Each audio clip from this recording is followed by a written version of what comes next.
Oleh sebab itu malam hari ini monggo kita fokus kajian ini terhadap kita khususnya yang sudah berumur di atas 40 tahun.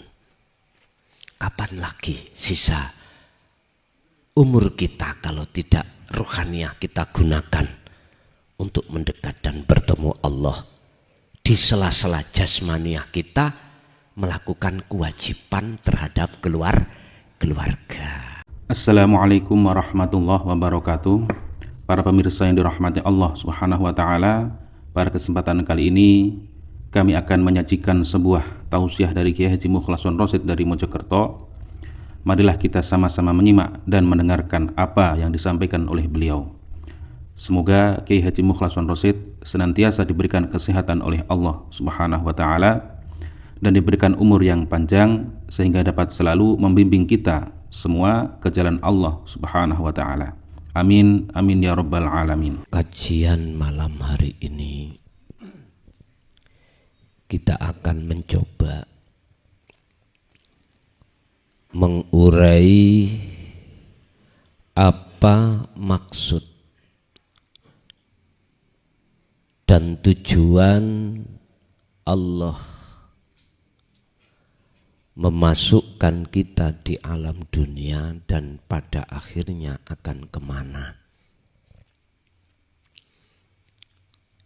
Sebab jikalau satu hamba belum mengerti hakikatnya di alam dunia, maka jangan harap ketika saat meninggalkan alam dunia ini akan mengerti hakikatnya alam akhirat. Artinya kita di dunia ini wajib untuk memahami sekaligus berjalan kemana jiwa dan rohaniah kita menuju. Tapi pengajaran dan jalan untuk menuju pada satu tempat yang abadi tidak semua orang akan mau untuk menerima. Padahal tujuan hakikatnya kita di alam dunia ini adalah bagaimana nanti kalau masuk ke alam akhirat ikut dengan mudah tanpa rintangan sehingga bisa sampai pada tujuan. Istilah seseorang punya tujuan terhadap satu tempat. Terlebih dulu orang ini harus melihat apakah mata saya ini bisa melihat jalan atau enggak. Kedua, jalan yang mana yang harus kita lewati. Ketiga, apa kalau sudah sampai tujuan itu? Bapak Ibu hadirin rahimakumullah. Di dalam Islam niku ada dua pengertian. Satu, pengertian budi, tata krama. Yang tata krama ini disebut hablum minannas, hubungan antara sesama manusia. Itu pun ada tata kramanya. Apalagi tata krama yang inti, yang di dalam Islam disebut hablum minallah, hubungan langsung jiwa atau ruh ini terhadap Tuhan. Bapak Ibu, diterima atau tidak, ditolak atau diterima, manusia itu tidak hanya terdiri dari jasmania saja, akan tetapi juga rohania. Jasmania sudah dibimbing, sudah diatur tata kramanya. Kalau dalam Islam itu disebut ilmu sarengat, tata kramanya. Bagaimana tata kramanya kita sebagai anak terhadap orang tua, adik sama kakak, begitu seterusnya. Tapi sedikit sekali yang mau memperhatikan tata krama, adab, hubungan jiwa ini, roh ini terhadap Tuhannya jarang. Oleh sebab itu Bapak Ibu, izinkanlah kami hadir di tengah-tengah seluruh saudaraku di muka bumi ini, yang kami tidak memandang etnis, golongan, suku, bahkan agama. Tidak. Siapapun panjenengan yang jiwanya ingin memiliki satu tata krama, mari kita bareng-bareng ngaji bareng-bareng bagaimana tata krama kita terhadap Tuhan kita masing-masing. Sebab mohon maaf, di dalam Al-Quran sudah Allah sebutkan tentang hal ini. Tentang antara tata krama jasmani dengan tata krama rohani, yang terkenal dengan sebutan ad-dunya mataul ghurur. Ini dunia, tata krama jasmani. Ingatlah bahwasannya apa hubungan jasmania ini, itu ada batas. Ada batas. Istilah bahasa kita, kalau kita masih umur 20 tahun, 25, 30, 40 lah sampai 40. Kita masih kuat-kuatnya, Pak. Kita itu masih gagah-gagahnya. Tapi kalau kita sudah menginjak umur 70 bahkan 80, mana gagah kita? Semuanya telah Allah ambil. Dan atau apa yang dimaksud ad-dunya mataul ghurur, alam dunia itu pada hakikatnya adalah fana. Kita sebagai orang yang punya jabatan setinggi apapun, nanti pada saat waktunya akan kita tinggalkan. Begitu juga kemewahan harta benda kita, istri, anak kita, toh pada akhirnya di alam dunia ini kita tinggalkan. Banyak hati manusia yang terdorong oleh nafsunya masing-masing sehingga menganggap bahwasannya urusan-urusan dunia ini terkesan kekal.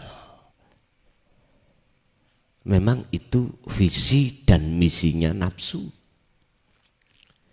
Dijadikanlah hati kita untuk yastahibbunal hayatad dunya, gandrung tresno, bukan jasmani loh Pak ya, rohaniah kita didorong bagaimana sekiranya gandrung tresno mencintai perkara yang mestinya tidak boleh dicintai oleh ruh jiwa, tetapi boleh dicintai oleh jasmani.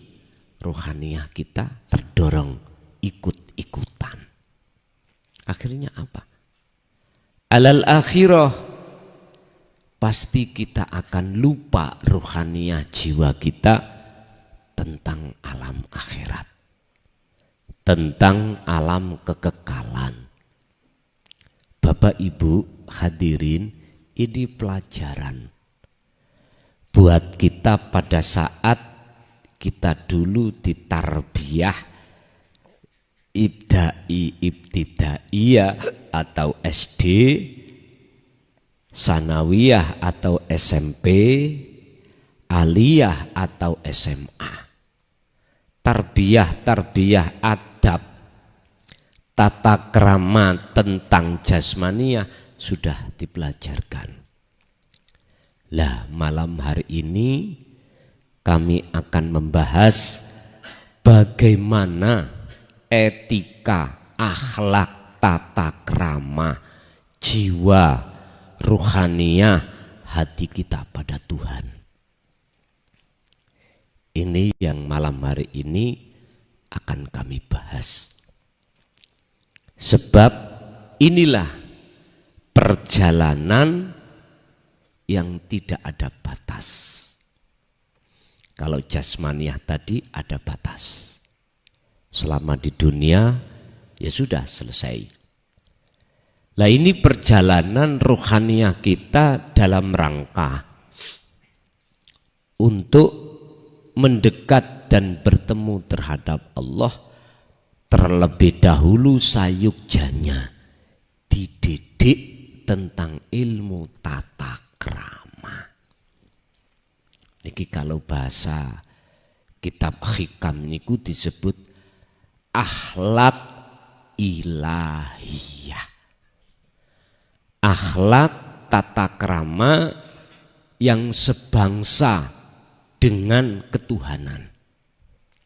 Dan inilah Pak yang menjadikan nantinya itu satu jiwa atau ruh itu fit dunya au fil akhirah, baik ketika ada di alam dunia, lebih-lebih kalau sudah di alam akhirat dengan keadaan apa?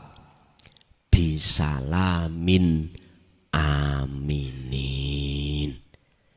Jiwa dalam keadaan aman, selamat dari poncoboyo perkara baik ngalam dunya, luweh-luweh ngalam akhirat. Monggo niki memang sengaja kula uri-uri, walaupun tidak ada mau yang menguri-nguri. Uri-uri itu apa Pak? Paham ya uri-uri? Dimunculno, dibahas maneh, ditradisikno maneh, dikenalkan lagi terhadap umat manusia. Sebab sudah terlalu lama Pak, jiwa umat manusia itu tidur dininik bubukkan oleh nafsu lewat kesenangan dunia. Akhirnya apa? Ya tidur terus.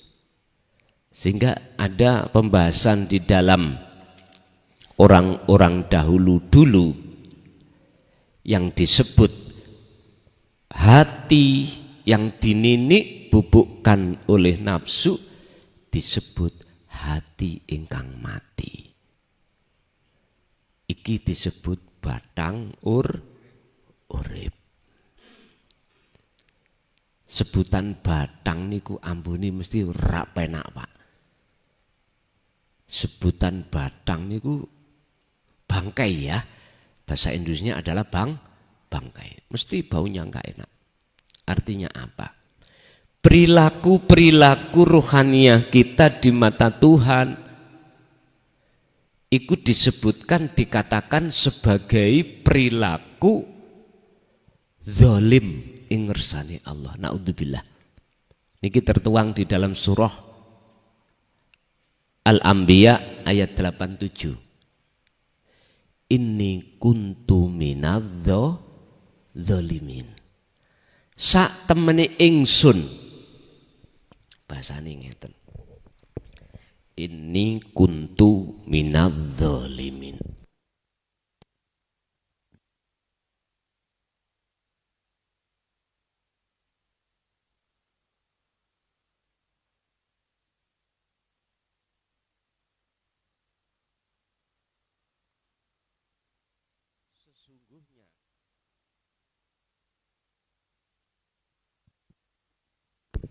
Sesungguhnya ingsun niki maksudnya bukan jasmani. Sekakle niki kepina. Ngapunten Kang Kadah, bukan nangani pusate bukan. Niki. Sami to. Nek ati taline ati nang Gusti nek pedhot. Nggih mboten muni. Mboten urip. Akhirnya perilaku kita dolim. Sesungguhnya saya itu termasuk golongan orang yang Loh, nek miturut ayat itu Pak, sing mengatakan iku Nabi Yunus. Nabi. Ya Nabi ya Rasul. Terus kita orang yang buawah mosok gak ngrumangsani. Lah niki lho Pak. Hati jiwa kalau tidak punya tata krama, akhlak ilahiyah terhadap Allah, maka seluruh perbuatan hati yang dicerminkan jasmani di mata Allah itu tidak baik. Ngoten mawon. Perbuatan jasmani kan ada dua, Pak. Al-imtithalul awamir, pertama, menjalankan perintah-perintah secara hukum syariah, wastinabun nawahi, meninggalkan larangan-larangan. Lah ngoten lho. Loh. Boleh di mata manusia itu baik, tapi belum tentu di mata Allah juga baik. Kalau tidak memakai akhlak ilahiyah kita. Niki urusannya rohaniyah lho Pak, akhlak ilahiyah. Lah, padahal miturut ayat surat Al-Anbiya 87 itu asbabun nuzulnya itu karena beliau Nabi Yunus. Hatinya itu cuman medongkol. Disebabkan kaumnya itu enggak mau menerima ajaran beliau. Medongkol hatinya, Pak. Karena medongkol inilah beliau merasa bersalah. Hanya medongkol. Loh, kok saged? Ngeten Pak, nek diurai. Di dalam kitab Darun Nafis niku disebutkan tentang masalah tauhidul af'al. Tauhidul af'al itu pengesaan di dalam seluruh perbuatan. Niku ngeten. Berdasarkan hadis Rasulullah yang berbunyi la haula wala quwata illa billahil aliyil azim. Dikatakan bahwasanya kita makhluk sebetulnya itu tidak bisa apa-apa. Ya tidak bisa untuk mencegah perbuatan maksiat. Juga tidak bisa untuk melakukan perbuatan taat. Aslinya enggak bisa. Olehnya bisa sebab illa billah. Dorongan dari Allah di dalam dirinya. Sehingga aslinya manusia itu mung seakan-akan bisa melakukan taat, mencegah kemaksiatan. Seakan-akan. Loh, miturut tauhid af'al, kita jangan mudah untuk mengakui kalau kita yang bisa berbuat taat, kalau kita yang bisa mencegah maksiat. Enggak boleh. Makanya fungsi daripada tata krama kejiwaan rohaniah ini termasuk di sini. Sehingga hati sampean iki didorong oleh Allah untuk pengesaan Allah lewat af'al itu tadi. Pekerjaan, gerakan. Lah berhubung Nabi Yunus tidak tahu, tidak melihat siapa di balik kaum yang menolak tadi. Oleh karena pada saat itu hatinya Nabi Yunus memandang makhluknya berupa kaum yang menolak, alias ruhaniah beliau tidak melihat dan bersaksi, menyaksikan siapa di balik makhluk ini, maka terjadilah di dalam hati namanya dongkolan. Dongkolan. Satu sisi memang Nabi Yunus secara syar'i mboten salah. Luwis ngerti iki ajaran tauhid, budi luhur, tata krama rohaninya untuk menyelamatkan jiwa seseorang baik di dunia lebih-lebih akhirat. Kok ditolak sih?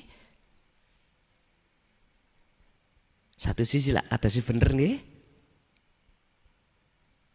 Tapi satu sisi siapa sebetulnya yang menyebabkan kaum Nabi Yunus ini menolak?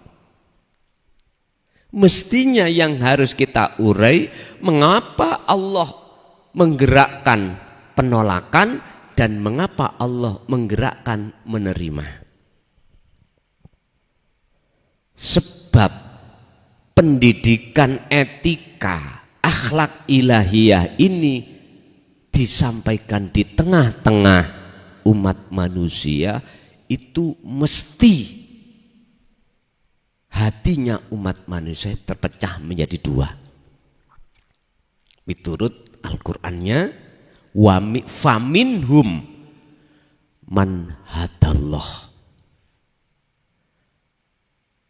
Setengah dari golongan mereka itu ada yang menerima. Iku biasa ya Pak, kalau kita umur sampun sepuh-sepuh di atas rata-rata 50, karena wis mikir lah ya uket cilik,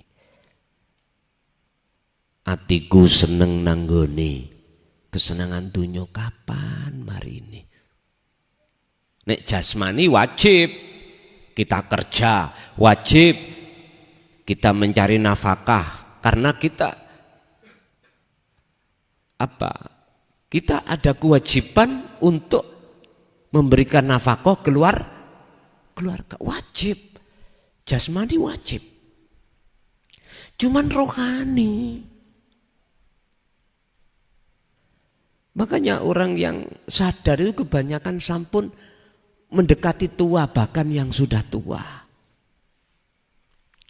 Tak pikir-pikir, atiku durung kenal Gusti iku ya apa sok. Ngaten. Ketika menjelang alam yang kekal, ini bagaimana? Wis mikir Pak.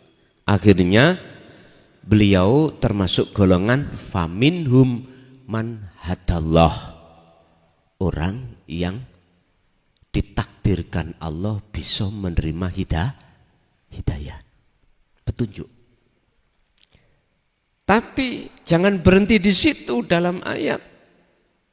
Ketika Rasulullah menyampaikan ini, golongan kedua, wa minhum man haqqat alaihi dhalalah. Sebagian besar di antara mereka hati Pak maksudnya, itu menolak. Karena apa? Karena hatinya sudah kadung gandrung, kadung kesensem terhadap apa yang disebut sebagai mata al-hayatat dunia. Kesenangan, kehidupan yang sebangsa di dalam alam dunia. Loh, iki kan sing gerakna ya Allah. Miturut hadis la haula wala quwata illa billah. Qur'annya juga Allah memberikan penegasan. Wallahu khalaqakum wa ma ta'malun. Allah yang menciptakan isi langit dan isi bumi termasuk makhluk ini. Wa ma ta'malun. Dan semua apa yang muncul dan timbul terhadap diri makhluk, geraknya itu dari Allah. Bukan dari si makhluk itu sendiri. Mengapa kita enggak sadar? Itu tadi loh Pak. Pertama, kita wis kadung dibuntel, dirantai oleh nafsu yang rantainya berupa kesenangan kehidupan dunia. Satu. Nomor dua, kita menolak tentang pengajaran etika,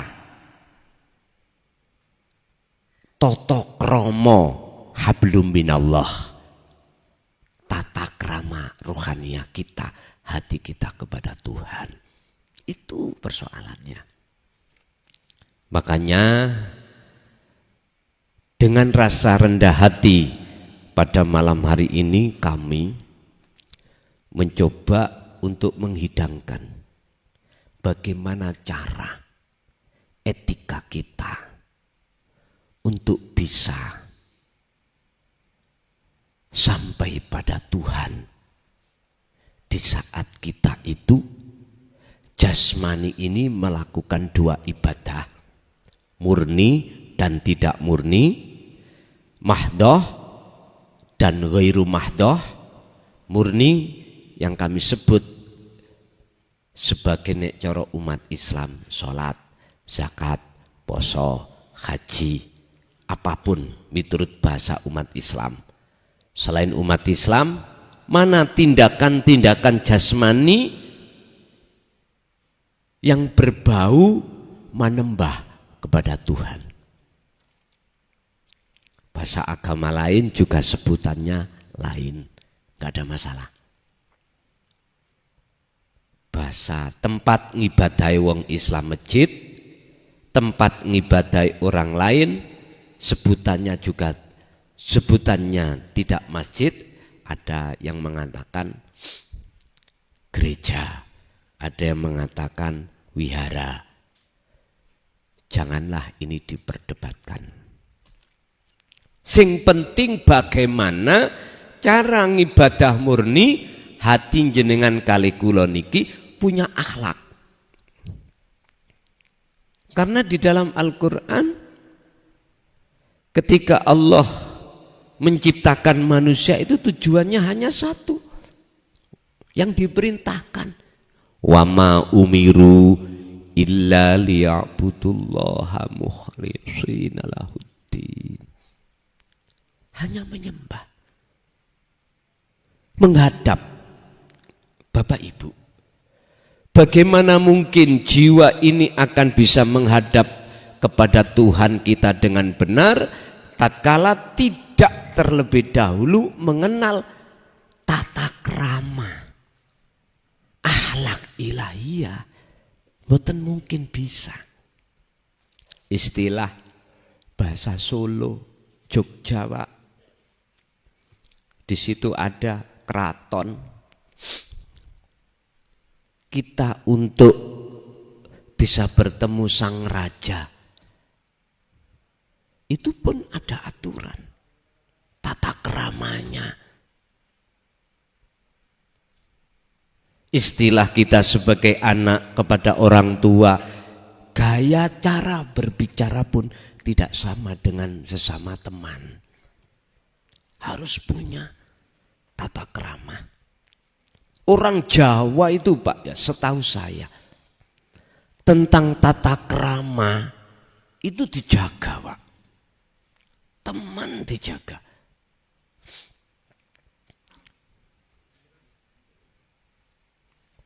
Tata krama kita terhadap sesepuh itu dijaga dulu Pak, ya. Kalau sekarang oleh karena tergerus oleh budaya-budaya barat, akhirnya generasi kita kurang punya adab, tata krama. Sehingga jangan heran Pak, ada anak diingatkan oleh orang tua berani ngeyel, berani bantah. Itu seperti itu.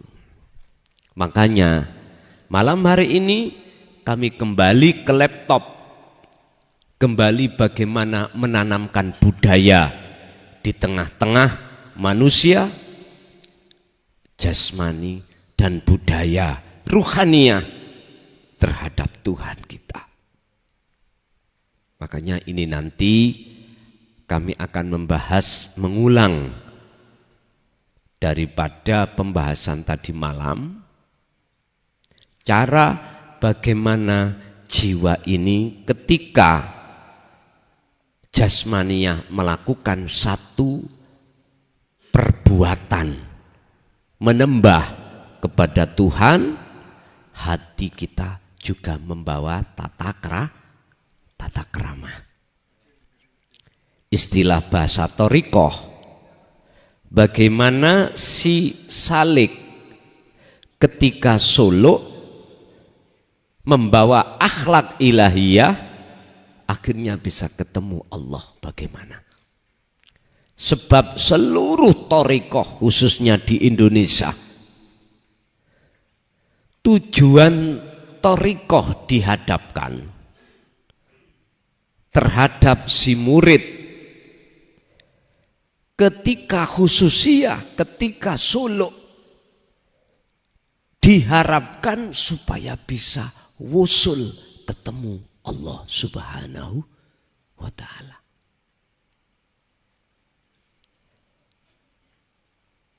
Berbagai tesis pembuktian Pak yang kami lakukan selama sudah hampir 26 tahun.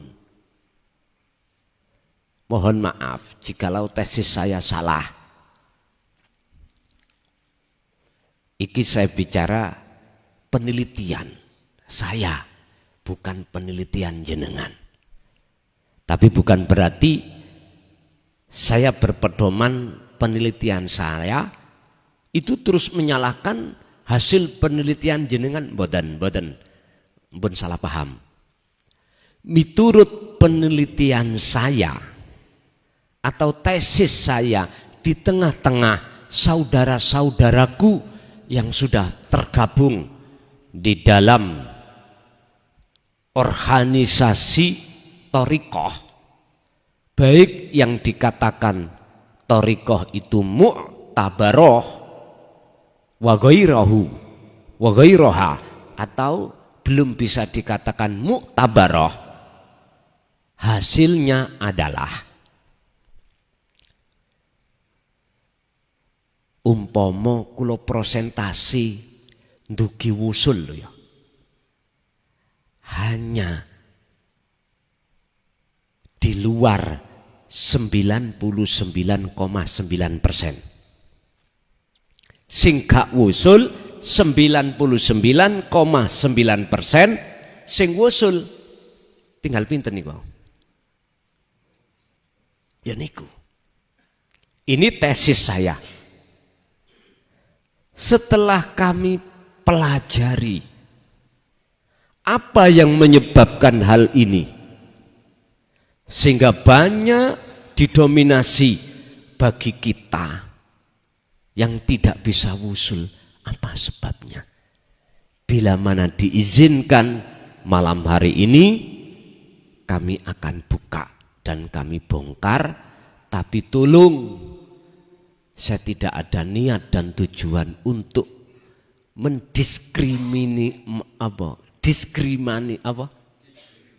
diskriminasikan, boten, menyudutkan, ndak, boten. Saya cuman ingin menghidangkan hal ini, yang hal ini akan kami pertanggungjawabkan, baik secara manusia, lebih-lebih di mata Allah. Ini jaminan saya. Urusan jenengan ngoke atau tidak oke, itu bukan urusan saya. Apa yang harus kita lakukan ketika kita itu sudah tahu kedudukan la haula wala quwata illa billah dalam diri kita, dan atau wa ma ta'malun, kalau semuanya itu sing gerakno kabeh makhluk adalah Allah. Bagaimana kita dengan lekas cepat ketika Solo ini bisa ketemu sang penggerak? Dan ini pasti dinanti-nanti oleh seluruh umat Islam khususnya dan umat manusia pada umumnya untuk lekas bertemu Allah saat di dunia. Tapi Anda jangan melupakan satu kaidah yang mengatakan begini: pertemuan terhadap Allah Tuhan itu hanya terlaksana setelah kematian. Miturut banyak pemahaman umat manusia, kematian yang dimaksud di sini ya mati secara lahir. Syariat niki dikubur. Lah ngoten toh. Kebanyakan itu pemahamannya di situ. Kamu akan bisa ketemu Allah setelah kematian. Padahal ini majas, Mak. Majas itu apa tah? Majas itu satu kalimat yang bukan artinya sebenarnya, tapi menyimpan arti sebenar. Contoh, jenengan kalau tanya pada orang mesti gini, Pak, kali ini milih ya, sungainya mengalir, lah ngerti enggak? Loh itu majas. Padahal disebut sungai itu wadah, tempat untuk penampungan air. Kalau tidak majas, bahasanya harus begini, Pak, airnya mengalir. Mestinya gitu. Bu, tolong godhogno wedang. Iku majas. Tapi pengertiannya bukan sungai ini yang mengalir. Lah nek sungainya yang mengalir, Pak, ya tangkis ini habis. Bukan air. Tapi maksudnya sungai adalah air. Wis, kita langsung pada mati kematian. Yang dimaksud kematian di sini adalah Bapak Ibu ketahuilah bahwasanya di dalam ruhaniyah kita, di dalam jasmaniah kita, ini proses, saya katakan proses. Ada penguasa ganda.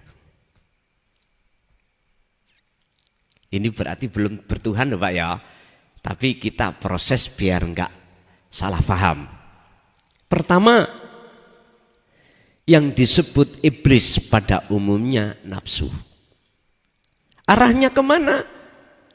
Nafsu giring hati kita, ruhaniyah kita berbuat maksiat. Yang kedua adalah malaikah. Yang arah tujuannya adalah untuk menghadap kepada Allah, pada umumnya. Sehingga mengapa orang Jawa dulu berkata begini, niki sing yang sudah pernah berkecimpung di dalam ilmu sejati loh ya, ngeten. Jikalau kamu ingin kenal sejati ini guru sejatimu, kuwi kudu kenal dirimu dulu. Yen awakmu pingin ketemu ngerteni sejatine Gustimu, ya kuwi kudu kenal dirimu terlebih dahulu. Niki sing sampun klebet gandrung mempelajari ilmu sejati loh Pak ya, di situ.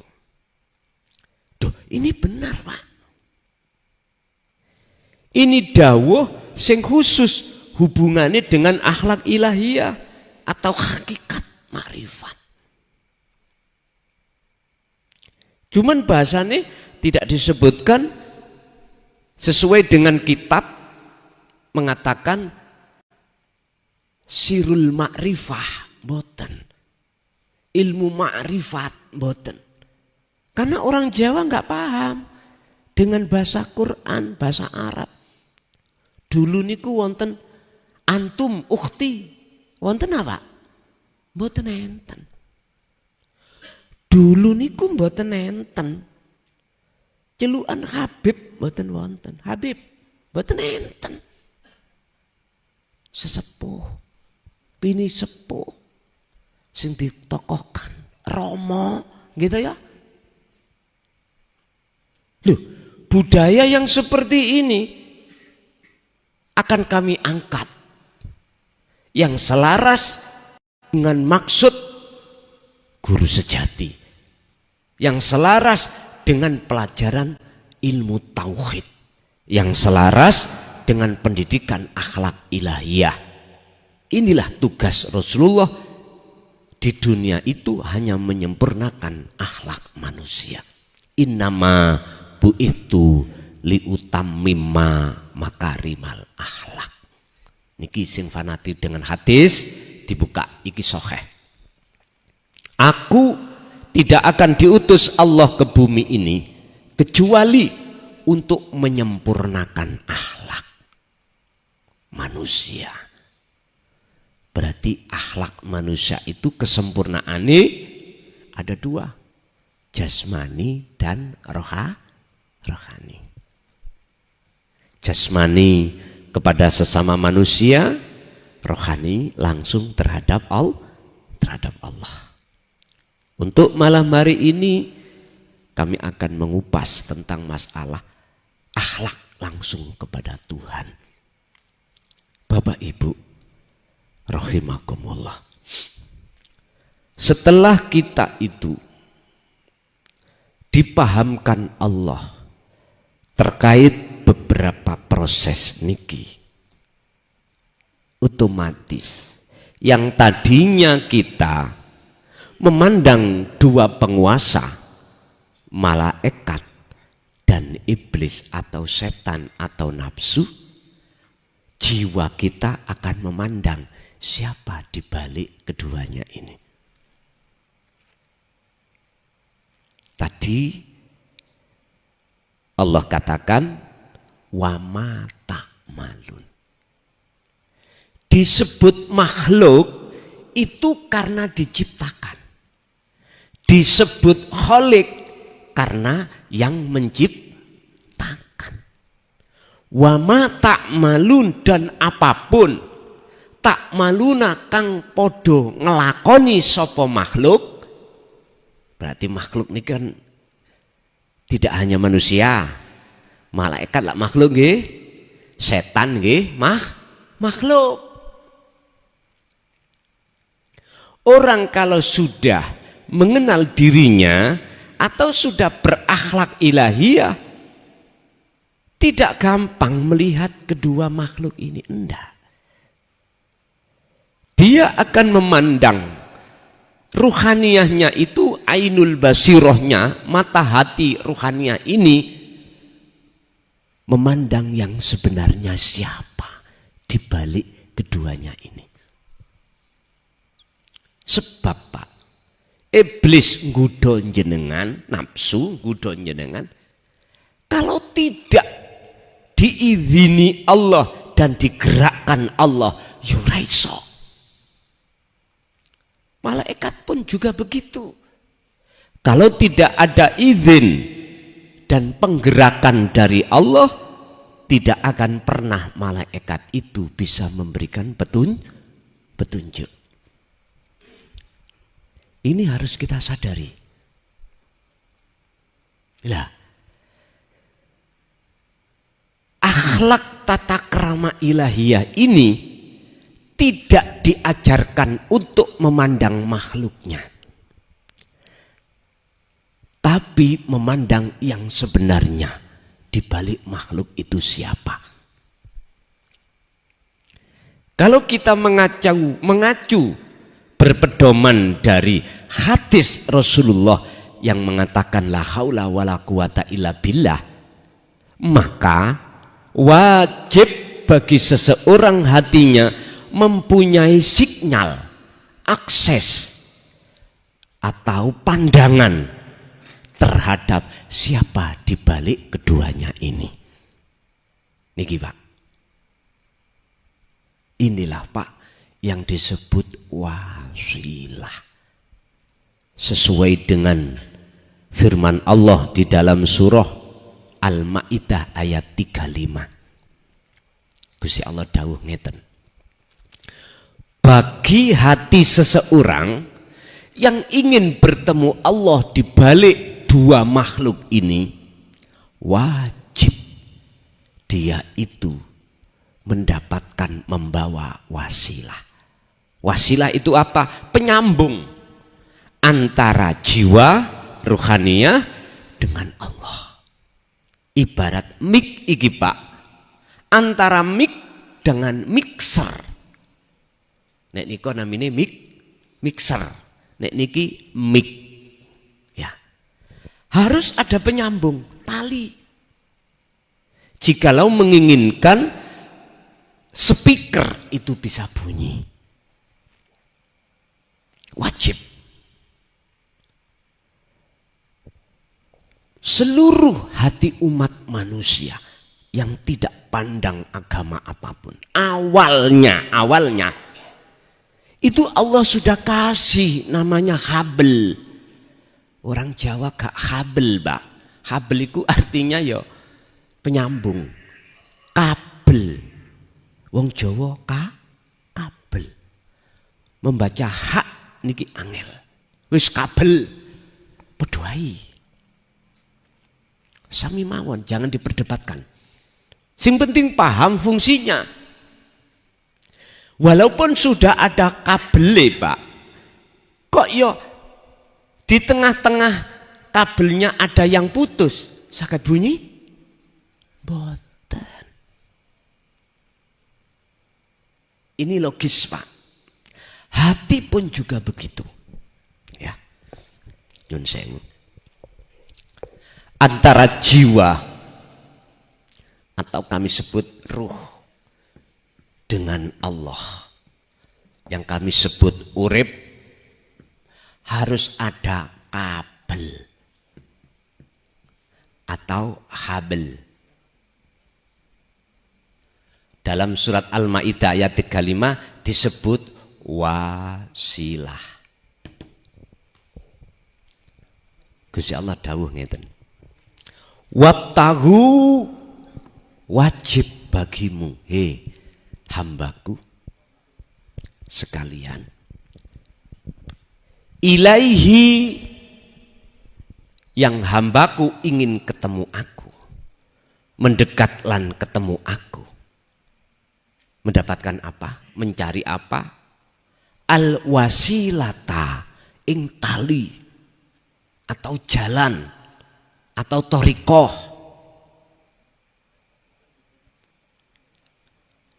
Carilah wasilah, dapatkanlah wasilah, jalan atau kabel jikalau kau ingin mendekat dan ketemu aku. Pundi wasilah yang dimaksud, pundi thariqah yang dimaksud ayat ini, pundi kabel yang dimaksud dalam ayat ini. Wajahidu fi sabilihi, dalam rangka jenengan iki memerangi nafsu dirimu sendiri. Artinya yang dimaksud mati niku adalah melumpuhkan nafsu yang ada di dalam hati kita supaya tidak menghalangi proses perjalanan jiwa itu untuk mendekat dan bertemu Allah. Dilumpuhkan dulu. Cara ngelumpuhke ya apa? Nanti akan kami bahas dalam kitab ini. Bapak Ibu, ingat, orang kalau hatinya punya satu keinginan, terus keinginan ini kok ya dia ingin berhasil, wajib dia itu mengerti dan sowan siapa sebetulnya yang mempunyai keinginan. Tidak ada yang lain dan bukan kecuali Allah Subhanahu wa ta'ala. Berarti kita harus rawuh datang terhadap yang berhak. Kita menginginkan sesuatu, yang sesuatu itu yang memiliki cuman si A, Pak.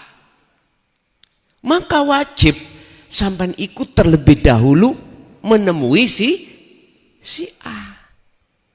Karena yang berwenang memberikan sesuatu itu adalah si A. Mestinya gitu.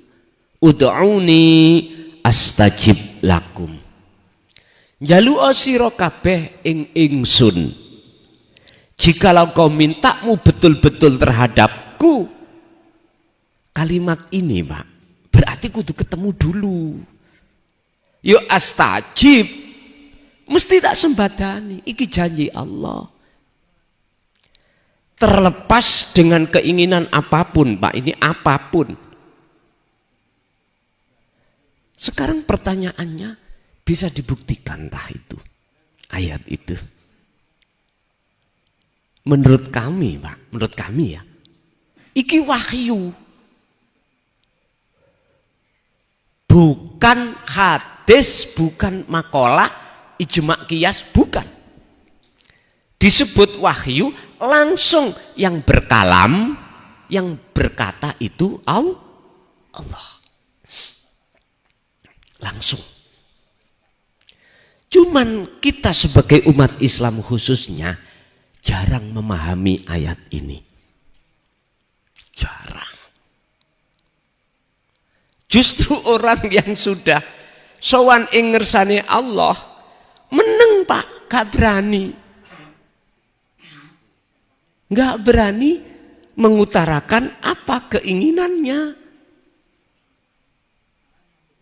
Ada banyak alasan beliau itu. Apalagi keinginan yang ada kaitannya dengan urusan dunia. Awisin beliau itu. Sudah sowan, ketemu, ini kilo terasa terkunci. Mboten saged. Hatinya, jangankan lesan, hatinya lo terkunci. Isine mong sedikoda dawuh. Gini kita, puncak dari tawakal itu di sini. Wa may yattaqillaha wa may yatawakkal 'alallah fahuwa hasbuhu. Ampun. Wis ora iso apa-apa. Wonten Pak golongan sing kaya ngeten iki wonten. Sowan sudah ketemu Allah, sudah hatinya tidak bisa berkata-kata karena senenge koyo opo bertemu Allah itu, bahagianya bagaimana sehingga dilupakan tentang masalah permintaan. Tapi ada yang golongan yang tidak seperti itu. Permintaan itu masih dikersakne Allah untuk diucapkan secara hati. Mohon maaf, secara jasmani, tapi secara hati diem. Ada yang seperti itu. Sehingga kelihatan orangnya itu berdoa, tapi sejatinya hatinya tidak berdoa. Bapak Ibu hadirin, itulah yang dimaksud kematian itu. Jikalau nafsu di dalam dirimu sudah Allah bebaskan, maka disitulah yang disebut faktulu anfusakum. Sudah membunuh nafsu. Maka disitulah akan terjadi pertemuan. Sama halnya dengan gini loh Pak. Ini penghapus, terus saya tutupi kopiah. Selama ketutup kopiah, gak akan nyata wujudi penghapus. Iki ibarat ruhaniyah kita sampai kapanpun, selama yang bertengger di dalam hati kuat nafsu diri kita yang menutupi hati kita lewat kesenangan dunia, maka jangan harap ruhaniyah bisa bersaksi terhadap sejatinya Allah. Asyhadu alla ilaha illallah. Gak bisa. Nek ucapane bisa, tapi prakteknya ati ora iso.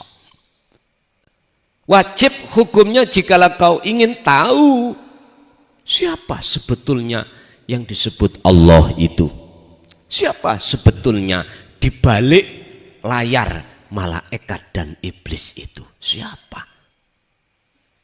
Maka yang menutupi itu harus disingkirkan.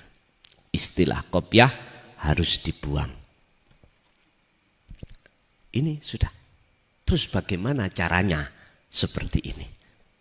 Maka oleh sebab itu malam hari ini monggo kita fokus kajian ini terhadap kita khususnya yang sudah berumur di atas 40 tahun. Kapan lagi sisa umur kita kalau tidak ruhaniyah kita gunakan untuk mendekat dan bertemu Allah. Di sela-sela jasmaniah kita melakukan kewajiban terhadap keluarga. Alhamdulillahirabbil alamin. Demikianlah tausiah dari Kiai Haji Mukhlason Rosid, yang mana beliau adalah pengasuh Pondok Pesantren Jaya Baru yang terletak di daerah Mojokerto, Jawa Timur. Tepatnya yaitu ada di Kecamatan Bangsal, Desa Sumber Tebu, Jalan Perjuangan, Desa Glonggongan atau Dusun Glonggongan. Beliau adalah ulama sufi, ulama tauhid yang mengajarkan ilmu-ilmu tauhid dan tasawuf, yang mana dalam ilmu ini juga berkaitan dengan ilmu leluhur Jawa yang mengutamakan ajaran kebatinan atau ilmu ruhani. Dan ilmu tasawuf tauhid ini mengajarkan supaya manusia tidak tersesat nantinya. Tahu sejatinya diciptakan itu harus bagaimana, dan ketika sudah meninggal dunia harus ke arah mana jalannya. Semoga apa yang disampaikan oleh beliau Al-Mukarram Kiai Haji Mukhlason Rosyid benar-benar bisa memberi penerangan bagi kita yang buta akan pengetahuan dan gelapnya perjalanan kita untuk menempuh ke jalan Allah Subhanahu wa ta'ala. Demikian, semoga bermanfaat. Wa'afu minkum. Wassalamualaikum warahmatullahi wabarakatuh.